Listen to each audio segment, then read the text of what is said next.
టీవీ45 news కి స్వాగతం. బులెటిన్ల ముందుగా హెడ్లైన్స్ చూద్దాం.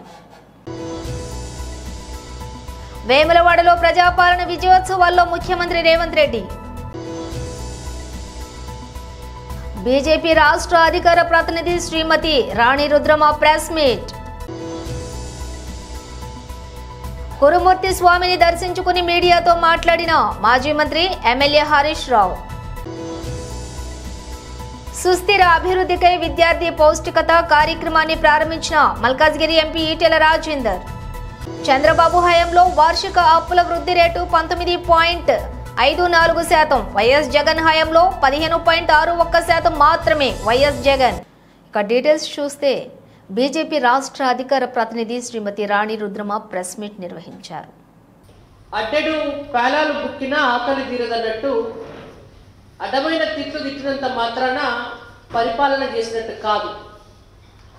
ఇది రాష్ట్ర ముఖ్యమంత్రి రేవంత్ రెడ్డి గారికి సరిగ్గా సరిపోయేటటువంటి సామెత.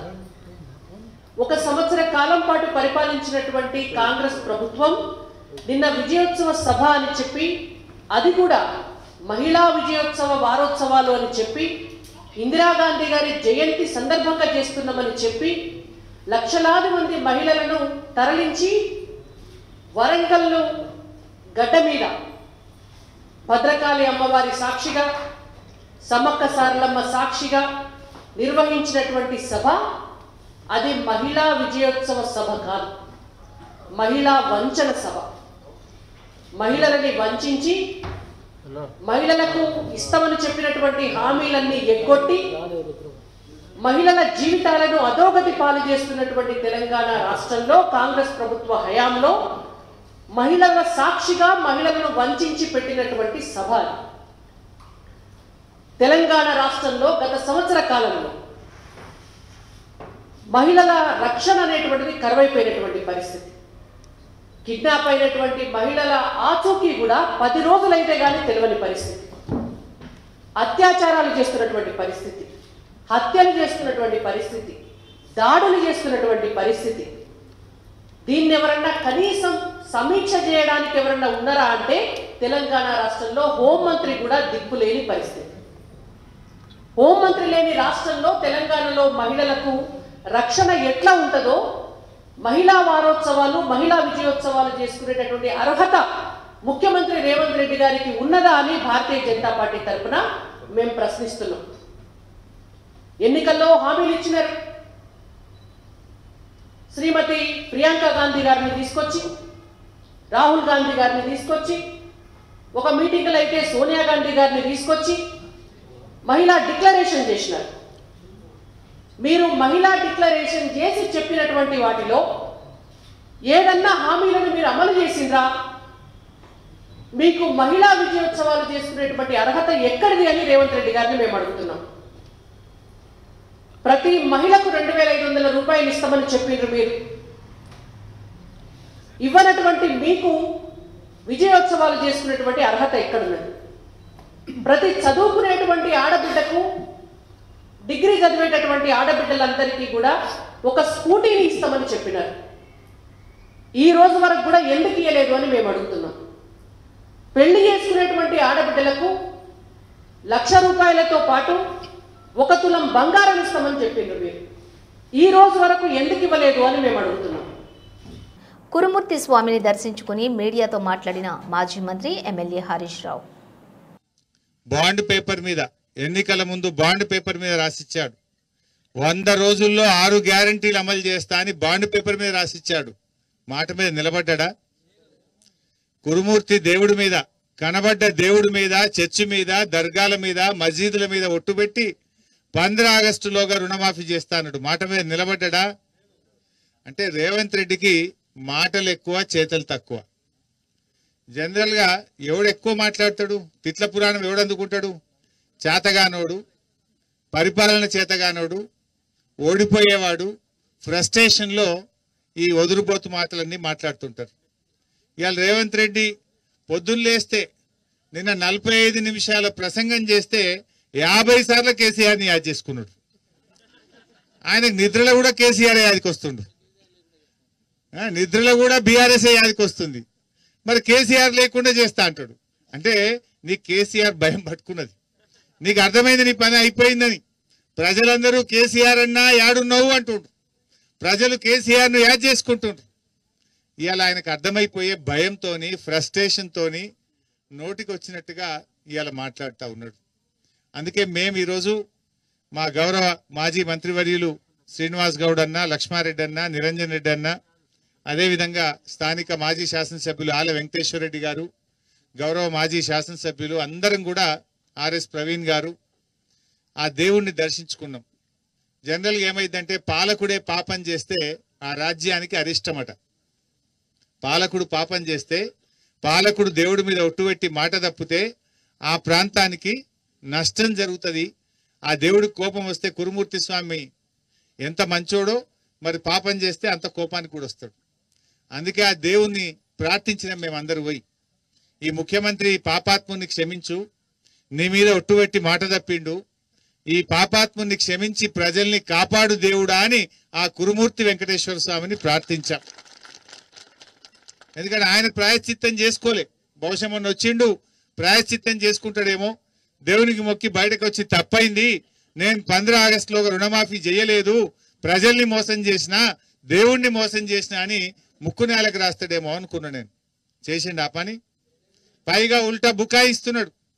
ఆ రోజు మొదలు చెప్పింది 41,000 కోట్ల రుణమాఫీ అన్నారు, తర్వాత 31,000 కోట్లు అన్నారు, బడ్జెట్లో 26,000 కోట్లు పెట్టిండ్రు. చేసింది ఎంత అంటే 17,000 కోట్లు. 42 లక్షల మంది రైతులకు రుణమాఫీ చేస్తా అని చెప్పి ఈ పుణ్యాత్ముడు 20 లక్షల మందికి చేసిండు, ఇంక 22 లక్షల మందికి రుణమాఫీ చేయలేదు. అంటే సగం కంటే ఎక్కువ రుణమాఫీ కాలే. ఇంకా ఈ ఉద్దారకానికి ఇంకేం మాట్లాడతాడు? హరీష్ రావు రాజీనామా చేయి, నేను రెడీగా ఉన్నా అని చెప్పినప్పుడే. నాకు ఈ రైతులకు మేలు జరిగితే, ఎందుకంటే కేసీఆర్ మాకు ఏం నేర్పిండు మనందరికీ? సుస్థిర అభివృద్ధికై విద్యార్థి పౌష్టికత కార్యక్రమాన్ని మల్కాజ్గిరి ఎంపీ ఈటెల రాజేందర్ ప్రారంభించారు. బాలాజీ నగర్, జవహర్ నగర్ అంటేనే తెలంగాణ నలుమూల నుంచి దేశవ్యాప్తంగా ఎవరికి ఎక్కడ ఉపాధి కావాలన్నా, వాళ్ళని ఆ గడ్డ ఆదుకోవాలన్నా ఆదుకునే అడ్డ గడ్డ జవహర్ నగర్ అడ్డ. ఇది పేదవాళ్ళు ఉండేటువంటి ఉంటాయి. ఇక్కడ పేరుకే 50,000 జనాభా 60,000 జనాభా అంటారు, కానీ రోజు ఫ్లోటింగ్ పాపులేషన్ దాదాపు 2 లక్షల దాకా ఉండే జవహర్ నగర్లో పద్మావతి గారు కొద్ది సంవత్సరాలుగా పేద పిల్లలు, వాళ్ళు పూర్తి ఆర్ఫన్ పిల్లలు కావచ్చు, సెమీ ఆర్ఫన్ పిల్లలు కావచ్చు, అలాంటి పిల్లలకి ఆదుకోవాలి, విద్య నేర్పాలి, తల్లి తండ్రి లేని లోటు తీర్చాలనే సంకల్పంతో ఈ ఇన్స్టిట్యూట్ ఏర్పాటు చేసినట్టు కనపడతా ఉంది. అనేక స్వచ్ఛంద సంస్థల దేశంలో ఇలాంటి కార్యక్రమాలు ఒడిగడుతూ ఉన్నాయి. వీటి పేరిట బతికే వాళ్ళు కూడా కొంతమంది ఉండొచ్చు, కానీ మ్యాక్సిమం ఎక్కడో కమిట్మెంట్ ఉంటే తప్ప ఈ పని నిర్వర్తించలేరు. ఆమెకు అభినందనలు తెలియజేస్తా ఉంది. ఈ కార్యక్రమానికి అతిథులుగా వచ్చినటువంటి మేయర్ శారద గారు, కార్పొరేటర్ రాజ్యలక్ష్మి గారు, సువర్ణ గారు, ఇవాళ సుదర్శన్ రెడ్డి గారు, నారాయణ రెడ్డి గారు, బాల్యాద్రి గారు, ప్రసాద్ రాజు గారు, గౌరవ కార్పొరేటర్లు కోటేశ జయచంద్ర గారు, కోటేశ్ గారు, సురేష్ గారు, రాజు గారు, సురేషన్ గారు, అందరికీ పేరు పేరున ఏమనుకోకుండా వేదిక మీద గౌరవ కార్పొరేటర్లందరికీ, పెద్దలందరికీ నమస్కారం. ప్రపంచంలో దాతృత్వానికి కొదువ లేదు. వాస్తవం నాకు తెలిసి ప్రపంచానికి ఒక స్ఫూర్తిని సందేశాన్ని ఇచ్చిన మహనీయుడు శ్రీకృష్ణ భగవానుడు. అనేక గీత దేశాలలో గొప్ప ఒక అంశాన్ని మానవ జాతికి అందించిన మహనీయుడు శ్రీకృష్ణుడు. ఇవాళ నీవు అనుభవిస్తున్న ఈ సంపద, అనుభవిస్తున్న ఈ భోగం, ఈ అంతస్తు నీది కాదు. గతంలో వేరే వాళ్ళు దాన్ని అనుభవించారు. ఇవాళ నువ్వు అనుభవిస్తున్నావు, రేపు మరొకరు అనుభవించేటువంటి ఆస్కారం ఉంది. మానవుడు ఈ గొప్ప జీవితాన్ని, ఇలా మనం గొప్ప జీవితాన్ని సార్థకతం చేసుకోవాలి మనిషి అని చెప్పి ప్రవచిస్తాం. ఇంకా ఎక్కడ చనిపోయిన కాడికి పోతే ఆ గీతోపదేశాన్ని ఎప్పుడు వేస్తూనే ఉంటారు, గుర్తు చేస్తారు. నువ్వు వచ్చేటప్పుడు ఏం తీసుకొని రాలే, పోయేటప్పుడు కూడా ఏం తీసుకొని పోలేదు అని.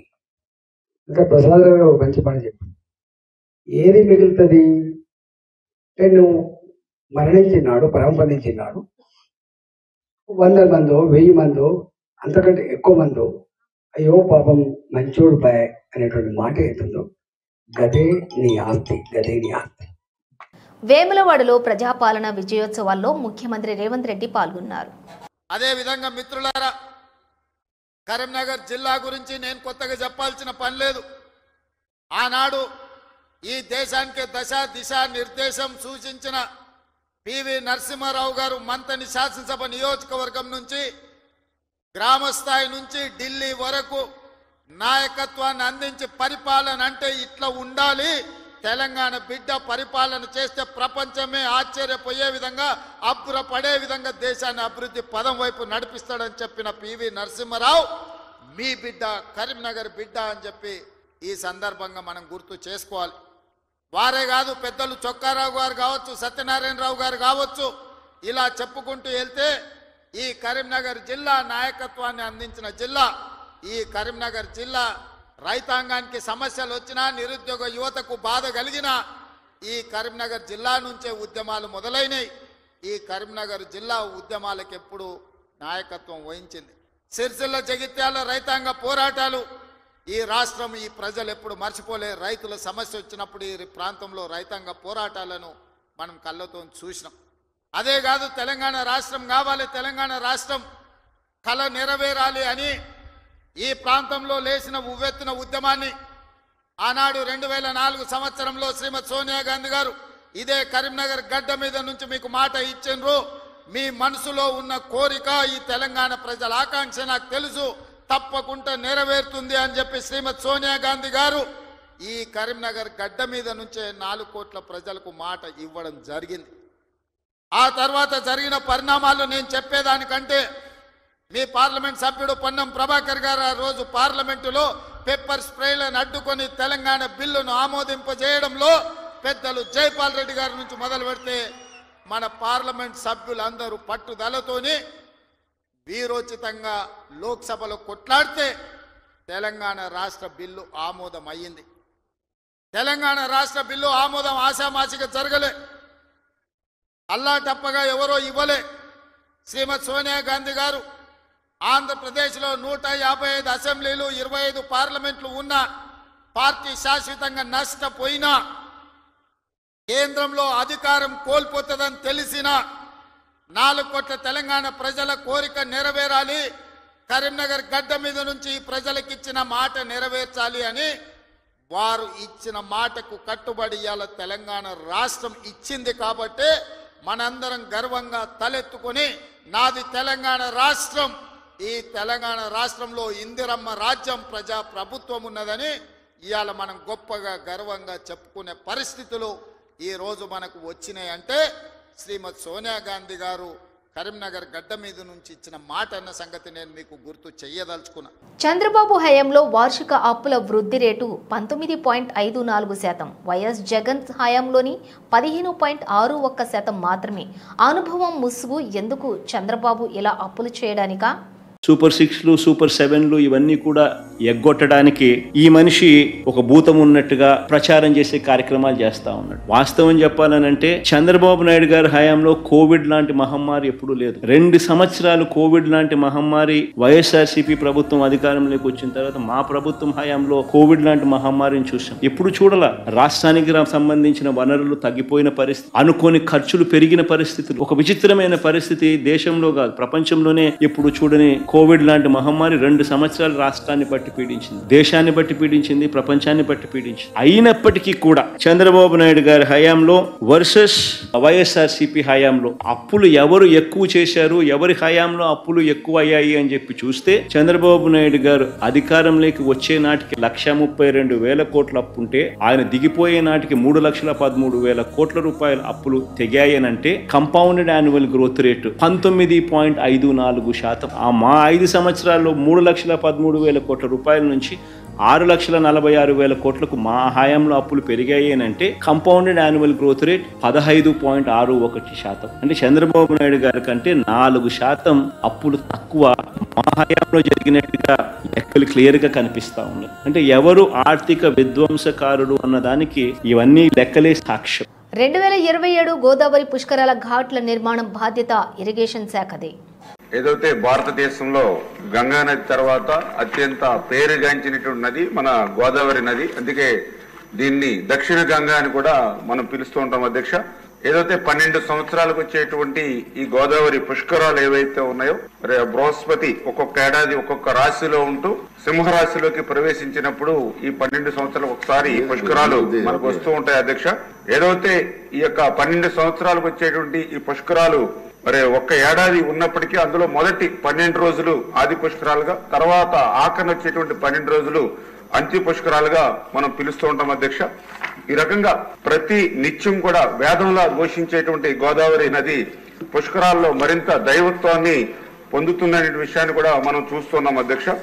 అటువంటి పుష్కరాల్ని అత్యంత ఘనంగా నిర్వహించాలి, భక్తి శ్రద్ధలతో ప్రజల విశ్వాసాలకు అనుగుణంగా నిర్వహించాలనేటువంటి ఆలోచనతోటే గతంలో ముఖ్యమంత్రిగా చంద్రబాబు నాయుడు గారు ఆ రోజు 2003 సంవత్సరంలోను అదేవిధంగా 2015 సంవత్సరంలోనూ కూడా ఈ యొక్క గోదావరి పుష్కరాలను అత్యంత ఘనంగా మన రాష్ట్రంలో నిర్వహించినటువంటి పరిస్థితి కూడా మీ దృష్టికి తీసుకొస్తున్నాను అధ్యక్ష. అదేవిధంగా రేపు 2027లో వచ్చేటువంటి గోదావరి పుష్కరాలకు కూడా మరి ఇప్పుడే గౌరవ సభ్యులు చెప్పినట్లుగా మరి అది ఒక్క ఇరిగేషన్ శాఖకు సంబంధించినటువంటి మాత్రమే కాకుండా, ఎందుకంటే ఇరిగేషన్ శాఖకు సంబంధించి ఏవైతే ఆ యొక్క గోదావరి నది ప్రాంతంలో వచ్చేటువంటి ఘాట్స్ ఏవైతే ఉన్నాయో అవి పంచాయతీరాజ్ నుంచి కానీ లేదా అక్కడ మున్సిపల్ అడ్మినిస్ట్రేషన్ నుంచి కానీ వచ్చేటువంటి ప్రతిపాదనలు ప్రకారం ఘాట్స్ నిర్మాణం చేయడం వరకు కూడా ఇరిగేషన్ శాఖ బాధ్యత తీసుకుంటారు అధ్యక్ష. మిగిలినటువంటి ఏవైతే ఇప్పుడు సభ్యులు చెప్పినటువంటి లా అండ్ ఆర్డర్ కానీ, అదేవిధంగా మరి drinking water, food, sanitation, mobile health clinics, traffic and control arrangements, security, electricity, cultural programmes, internal roads, ఇవన్నీ కూడా అన్ని డిపార్ట్మెంట్లో లింక్ అయి ఉంది అధ్యక్ష. ఖచ్చితంగా ఇవన్నీ కూడా గౌరవ ముఖ్యమంత్రి గారు చంద్రబాబు నాయుడు గారు ఆధ్వర్యంలో అధ్యక్షతన అన్ని డిపార్ట్మెంట్స్ తోటి కూడా ఒక రివ్యూ మీటింగ్ తీసుకుని గౌరవ సభ్యులు చెప్పినట్లుగా, ఎందుకంటే వాస్తవం అధ్యక్ష లాస్ట్ టైం కూడా 2015లో ఒక 4 నెలల ముందే ఆ ఘాట్స్ ప్రతిపాదన రావడం జరిగింది అధ్యక్ష. ఆ 3-4 నెలల్లోనే టెండర్స్ పిలిచి వర్క్స్ కంప్లీట్ చేయడానికి దాంట్లో నాణ్యత కానీ ఇతరత్ర ఇబ్బందులు కూడా కొన్ని తలెత్తిన మాట వాస్తవం. అంచేత అటువంటి పరిస్థితులు తలెత్తకుండా ఈసారి ఖచ్చితంగా మరి ముందుగానే ముఖ్యమంత్రి గారి సమక్షంలో ఏర్పాట్లు చేస్తామని మీ ద్వారా కూడా మరి తెలియజేసుకుంటూ, అదేవిధంగా భక్తి శ్రద్ధలతో గోదావరి పుష్కరాలు నిర్వహిస్తూ ఏదైతే గోదావరి హారతి కూడా అధ్యక్ష, ఎందుకంటే ఆ రోజు 2015 నుంచి ఈ యొక్క ప్రతి రోజు కూడా సాయంత్రం గోదావరి హారతి ఆ రోజు ఆంధ్రప్రదేశ్ ప్రభుత్వం మరి చేపట్టింది అధ్యక్ష. ఏదైతే 75% దేవాదాయ శాఖ, అదేవిధంగా 25% బుద్ధవరపు చారిటీ వాళ్ళు ఎవరైతే ఉన్నారో వాళ్ళ ద్వారా ఆ యొక్క గోదావరి హారతి నిర్వహిస్తున్నాం అధ్యక్ష. దురదృష్టం ఏంటంటే మొన్న 2021 సంవత్సరంలో ఈ ప్రభుత్వం వచ్చిన తర్వాత దానికి నిధులు విడుదల చేయకుండా వైసీపీ ప్రభుత్వం చెత్తపై పన్ను వేసిందని, అయితే చెత్తను మాత్రం ఎత్తలేదని ముఖ్యమంత్రి చంద్రబాబు ఎద్దేవా చేశారు. తాము చెత్త పన్నును రద్దు చేశామని, చెత్తను తీయిస్తున్నామని చెప్పారు. అమరావతి కొనసాగి ఉంటే రాష్ట్రానికి ఆదాయం వచ్చేదని అన్నారు. అమరావతికి పూర్వ వైభవం తీసుకొస్తామని చెప్పారు. అసెంబ్లీలో మాట్లాడుతూ ఆయన ఈ వ్యాఖ్యలు చేశారు. రోడ్లపై గుంతలు పూడ్చడానికి 860 కోట్లు విడుదల చేశామని సీఎం తెలిపారు. సంక్రాంతి నాటికి గుంతలు లేని రోడ్లను తయారు చేస్తామని చెప్పారు. 75,000 కోట్లతో రాష్ట్రంలో నేషనల్ హైవే పనులు జరుగుతున్నాయని తెలిపారు. 30 నుంచి 40,000 కోట్ల పనులు త్వరలోనే ప్రారంభిస్తామని చెప్పారు. అమరావతి రైల్వే లైన్కు కేంద్రం సహకరించిందని తెలిపారు. ఎన్టీపీసీ జెన్కో జాయింట్ వెంచర్తో విశాఖలో 1,00,000 కోట్ల పెట్టుబడులు పెట్టబోతున్నారని చంద్రబాబు చెప్పారు. 65,000 కోట్ల పెట్టుబడులతో రిలయన్స్ బయోగ్యాస్ రాబోతోందని తెలిపారు. ఈ బయోగ్యాస్తో 2.5 లక్షల మందికి ఉపాధి లభించే అవకాశం ఉందని చెప్పారు. పరిశ్రమల కోసం 25 పాలసీలు తీసుకొచ్చామని తెలిపారు. ఇప్పటికే మెగా డిఎస్సి ప్రకటించామని చెప్పారు. గంజాయి, డ్రగ్స్ వల్లే రాష్ట్రంలో దారుణాలు జరుగుతున్నాయని ముఖ్యమంత్రి తెలిపారు. మాదక ద్రవ్యాల నిర్మూలనకు కఠిన చర్యలు తీసుకుంటామని చెప్పారు. నేరాలు చేసే వారిపై ఉక్కుపాదం మోపుతామని, దోషులకు శిక్ష విషయంలో రాజీ పడే ప్రసక్తే లేదని హెచ్చరించారు. రాష్ట్రంలో ఇప్పటికే 101 క్యాంటీన్లు ఉన్నాయని, భవిష్యత్తులో మరిన్ని క్యాంటీన్లను కూడా ప్రారంభిస్తామని చంద్రబాబు చెప్పారు. బుక్ చేసుకున్న వారందరికీ కూడా ఉచిత గ్యాస్ సిలిండర్లను ఇస్తున్నామని చెప్పి తెలిపారు. విజయవాడ వరదల సమయంలో 500 కోట్ల విరాళాలు వచ్చాయని, తమ ప్రభుత్వంపై నమ్మకంతో దాతలు పెద్ద మొత్తంలో విరాళాలు ఇచ్చారని చెప్పారు. ఫుట్బాల్ దిగ్గజం లియోనెల్ మెస్సీ వచ్చే ఏడాది కేరళకు రానున్నారు. ఇంటర్నేషనల్ ఫుట్బాల్ మ్యాచ్ కోసం అర్జెంటీనా జట్టు కేరళకు రానుంది. ఈ మ్యాచ్కు సంబంధించి చాలా కాలం పలు వార్తలు సోషల్ మీడియాలోని చక్కర్లు కొడుతూ ఉన్నాయి. అయితే మెస్సీ రాకపై తాజాగా కేరళ క్రీడా శాఖ మంత్రి అబ్దుల్ రహీమీన్ క్లారిటీ ఇచ్చారు. ఇక రాష్ట్రంలోని అంతర్జాతీయ ఫుట్బాల్ మ్యాచ్ నిర్వహించబోతున్నామని వివరించారు. ఈ మ్యాచ్ కోసం అర్జెంటీనా జట్టు కేరళకు వస్తుందని, జట్టులో ప్రముఖ ఆటగాడు మెస్సీ కూడా ఉంటారని బుధవారం తెలిపారు. బుధవారం మీడియా సమావేశం ఏర్పాటు చేసిన మంత్రి అర్జెంటీనా మ్యాచ్కు సంబంధించిన వివరాలు వెల్లడించారు. రాష్ట్ర ప్రభుత్వమే ఈ చారిత్రాత్మక మ్యాచ్ నిర్వహిస్తోందని, ఇందుకోసం రాష్ట్రంలోని వ్యాపారులు ప్రభుత్వానికి ఆర్థిక సాయం అందిస్తారని చెప్పారు. పెద్దపల్లి జిల్లా అంతర్గం మండలం తహసీల్దార్ కార్యాలయంలో ఏసీబీ అధికారులు దాడి చేసి ఎంఆర్ఓతో పాటు ఆర్ఐని రెడ్ హ్యాండెడ్గా పట్టుకున్నట్లు బాధితుడు మహేష్ పేర్కొన్నారు. లింగాపూర్ గ్రామానికి చెందిన ఆలకుంట మహేష్ ఇసుక అక్రమ రవాణా చేస్తున్నాడని ఎస్ఐ వెంకటస్వామి ట్రాక్టర్ సీజ్ చేసి తహసీల్దార్ రమేష్కు బైండ్ ఓవర్ చేసినట్లు బాధితుడు చెప్పారు. సీజ్ చేసిన ట్రాక్టర్ను విడిపించాలంటూ తహసీల్దార్ రమేష్ను కోరగా ₹1,00,000 లంచం డిమాండ్ చేశారన్నారు. ఆర్ఐ సూచనల మేరకు ₹50,000 అంగీకారం కుదిరినట్లు బాధితుడు తెలిపారు. తహసీల్దార్ వేధింపులు భరించలేకే బాధితుడు ఏసీబీని ఆశ్రయించడం జరిగిందన్నారు. ఏసీబీ అధికారుల పర్యవేక్షణలోని ₹25,000 డీడీతో పాటు ₹12,000 నగదును తహసీల్దార్ రమేష్ చెప్పినట్లుగా రెవెన్యూ ఇన్స్పెక్టర్ శ్రీధర్కు ఇస్తూ ఉండగా ఏసీబీ అధికారులు రెడ్ హ్యాండెడ్గా పట్టుకున్నట్లు బాధితుడు మహేష్ చెప్పారు.